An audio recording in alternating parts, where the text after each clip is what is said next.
পরিস্থিতিকে লন্ডভন্ড বললেও কম বলা হবে।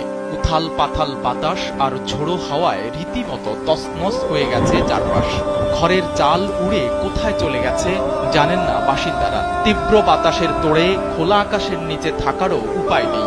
আবার হয়তো চাল উড়ে যায়নি, কিন্তু ঘরের মধ্যে ঢুকে পড়েছে পানি। তাতে ভেসে গেছে বিছানা, বালিশ আর খাবার দাবার। পানিতে ভাসছে টিনের আস্ত চাল, ভাসছে মানুষ। গাছ উপড়ে গেছে, আবার কোথাও কোথাও গাছের বড় ঢাল ভেঙে গিয়ে পড়েছে টিনের চালে। পরিস্থিতি ভয়াবহ হওয়ার আগেই কোনো কোনো পরিবার আশ্রয় কেন্দ্রে অবস্থান নিয়েছিলেন।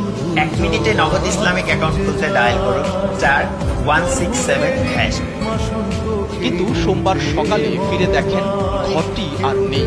কখনো জীবিত, আবার কখনো পানিবন্দী হয়ে মারা যাওয়ার পর ভেসে গেছে গবাদি পশু। অতি প্রবল ঘূর্ণিঝড় রিমালের প্রভাবে এমন ধ্বংসযজ্ঞ দেখা গেছে ভোলার চরফ্যাশন উপজেলায়। বিশেষ করে ঢালচর, চরপুকুরি, মুজিবনগর সহ উপকূলীয় অঞ্চলের হাজারীগঞ্জ, জাহানপুর, রসুলপুর, চরমানিকা, নজরুলনগর, চরকলমি, নুরাবাদ, নীলকমল এলাকা রীতিমতো পানির নিচে তলিয়ে গেছে। এসব এলাকার বাসিন্দারা বেঁচে আছেন এক দুর্বিষহ পরিস্থিতিতে। পানি টানি উঠা মাছটা যা আছে আমাদের সব তলে গেছে। ডান্সার এবং অনেক মানুষের ঘর দুয়ার ভাইয়া, তারা এখন খুব বিপদগ্রস্ত আছে। গ্যাস করার পরে অনেক ঘর দুয়ার ভাইয়া গেছে। ঠিক আছে, আমরা এখন ভাত পানি কিছু রান্না খাইতে পারি না। ঠিক আছে, গরু ছাগল অনেক, আমাদের মনে করেন পানি উঠতে অনেক দিকে চলে গেছে। আমরা খুব পাইতে আছি। মানে ক্লিয়ার ব্যবস্থা নাই।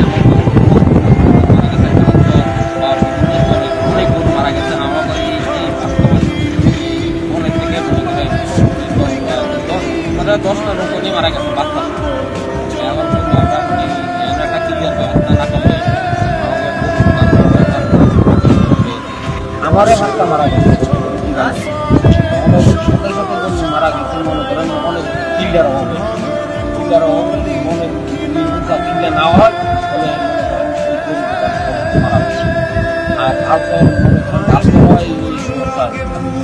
গোটা চরফ্যাশন উপজেলার বিদ্যুৎ ব্যবস্থা ভেঙে পড়েছে। মোবাইল টাওয়ারগুলোতে সমস্যা হওয়ায় ইন্টারনেট বিচ্ছিন্ন হয়ে গেছে। ভিটেমাটি পানির নিচে তলিয়ে যাওয়ায় সেখানকার প্রায় 90% মানুষ খাবার রান্না করতে পারছেন না। খেয়ে না খেয়ে পানিতে ভাসছেন তারা। এভাবে কতক্ষণ টিকে থাকতে পারবেন সেটা জানেন না। চরফ্যাশনের নির্বাহী কর্মকর্তা নওরিন হক জানান, উপজেলার 21টি ইউনিয়নে ব্যাপক ক্ষয়ক্ষতি হয়েছে, তবে সেটার পরিমাণ এখনো নির্ধারণ করা সম্ভব হয়নি। এ ব্যাপারে প্রশাসন কাজ করছে। পাশাপাশি অসহায় এসব মানুষের পাশে দাঁড়াতে বিত্তবানদের প্রতি আহ্বান জানিয়েছেন এই কর্মকর্তা। সাইদ রহমান, কালবেলা।